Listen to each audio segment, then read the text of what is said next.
There's a photograph from 1995 that nobody talks about. Warren Buffett is 65 years old. He's worth $14 billion. Impressive. Except here's the thing that should make you uncomfortable. 81% of that wealth didn't exist when he was 64. Bill Gates at 40, $12 billion. At 50, $60 billion. Jeff Bezos at 36 owned 3% of what he owns now. You could argue it's compound interest, or timing, or luck, and you'd be wrong on all three counts. There's a threshold, a specific point in time where wealth doesn't just grow, it detonates, and the age isn't random. 37. The typical narrative goes like this: work hard in your 20s, save in your 30s, compound in your 40s, retire comfortably. Linear, predictable, democratic. Except the math doesn't support it, and the data actively contradicts it. The median net worth of someone at 30 is $4,500. At 35, it's $6,800. At 40, $91. You just watched someone's wealth multiply by 13 times in 5 years. That's not linear. That's exponential, and the inflection point sits right in the middle. Most people think wealth building is about income. Get promoted, make more, save the difference. But income peaks at a very specific moment.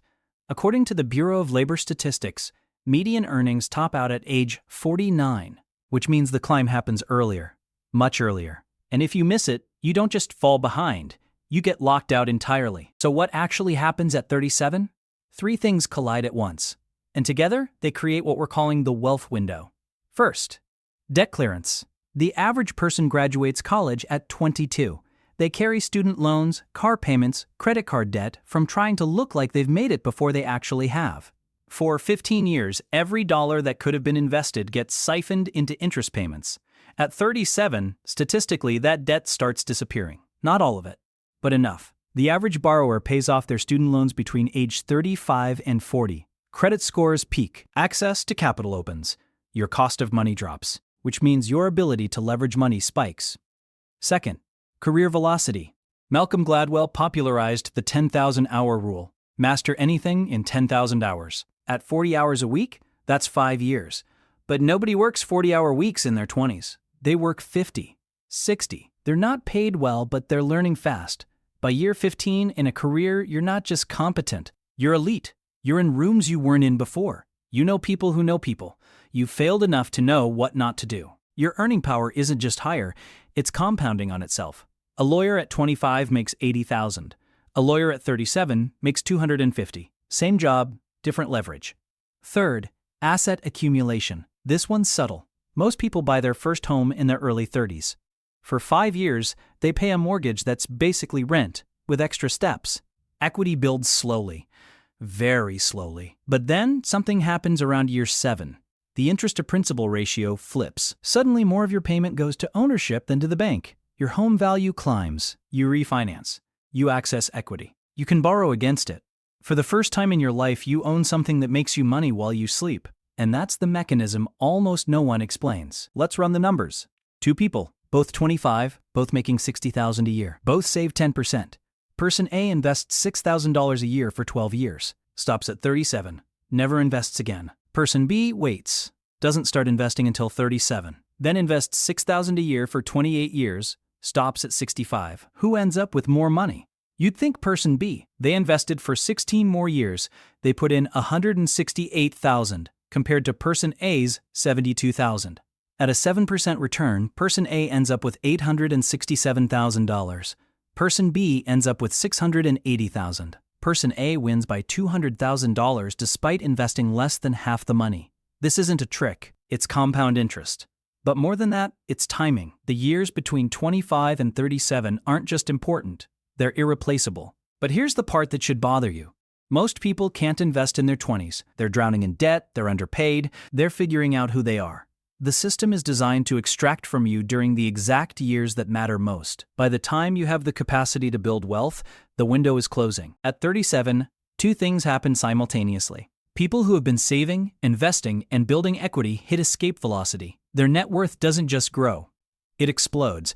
People who haven't been able to do those things fall further behind. Not because they're lazy, not because they're bad with money, because the math stops working in their favor. Compound interest is often described as the 8th wonder of the world, but it's also the cruelest. If you start investing at 25 and average 7%, you double your money every 10 years. Start at 35, you get 3 doubles before retirement. Start at 45, you get 2. Start at 55, you get 1. The difference between starting at 25 and starting at 35 is $4 million on the same contributions. That's not a rounding error. That's generational wealth versus comfortable retirement versus working until you die. And the system knows this. There's a reason credit card companies target college students. There's a reason starter homes are unaffordable in most major cities. There's a reason wage growth stagnates in your 20s, but housing costs don't. The game is designed to keep you out of the market during the only years that matter. By the time you're 37 and finally have margin to invest, the people who had a head start are unreachable. But it's not just money compounding, it's relationships. By 37, if you've been in your industry for 15 years, you're not just good at your job, you're connected. You know the person who knows the investor. You get the call about the opportunity before it's posted. You're invited to the dinner where the deal gets made. Wealth isn't just built in brokerage accounts, it's built in networks. And networks compound faster than money. Someone who starts their career with access, with mentorship, with capital, enters their late 30s with a Rolodex that's worth more than most people's retirement accounts. Someone who spent their 20s just surviving, enters their late 30s still asking for introductions. The wealth window isn't just about having money to invest, it's about having access to the rooms where money gets made. And by 37, those rooms are either open to you or they're not. This is where the financial advice industry gaslights you. They tell you it's never too late. Start today. Small steps. Consistency over time. And technically, they're right. Saving something is better than saving nothing. But they're lying by omission, because starting at 40 is not the same as starting at 25. It's not even close. And pretending otherwise is how people end up 60 years old with $73,000 in retirement savings, wondering what went wrong. You did everything right. You just started too late. The wealth window doesn't mean you can't build wealth after 37. It means the type of wealth you can build fundamentally changes. Before 37, you can still catch the exponential curve. You can still compound into 7 figures on a middle-class income. After 37, you're not riding the curve, you're chasing it. You can still retire, you can still be comfortable. But generational wealth, the kind that changes your family tree, that window closes. So why does this matter? Because we talk about wealth inequality like it's a bug in the system. It's not. It's a feature. The wealth window explains why the rich get richer.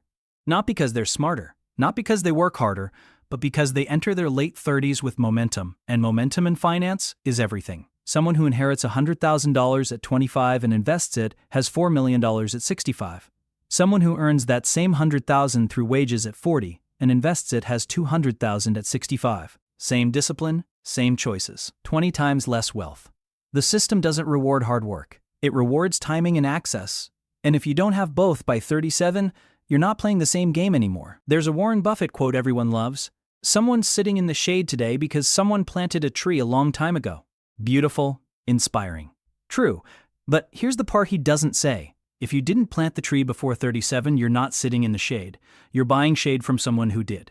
The wealth window isn't about motivation. It's not about hustle. It's about understanding that wealth has a launch sequence. And if you miss it, you don't get a second countdown. The question isn't whether you can still build wealth after 37. The question is, what do you do when you realize the game was already won before you knew you were playing?